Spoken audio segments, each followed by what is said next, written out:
Welcome to the NOS Computers YouTube channel. Today we are building the ASUS Z790 gaming tower. Here we have our tech installing an Intel 14th Gen processor. The chip should easily drop in place. Make sure to not force it. Next we have the installation of an M.2 NVMe solid-state drive. A retainer screw keeps this in place. Two 16 gig RGB sticks of DDR5 RAM. Make sure you press it in firmly until it clicks.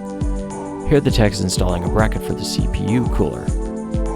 Now that the motherboard is ready, the next step is to get the case prepped to install the board.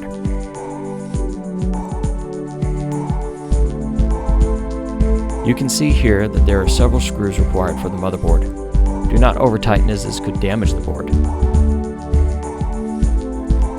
Just screw them down until you start to feel resistance, and this should be tight enough. Next up is the MSI 80 Plus 850 watt power supply. The power supply comes with all the cables you will need to power all components. Connect all cables into the back of the power supply first, then install it into the case.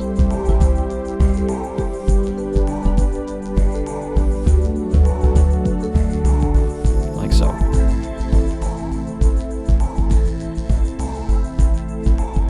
That's better.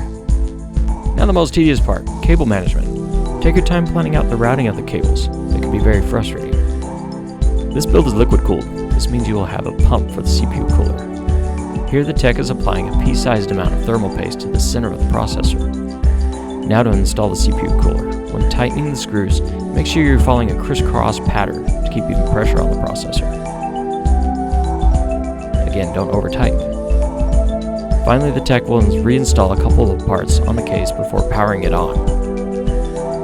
Thanks for watching, guys. Make sure to like and subscribe, and we will see you in the next build.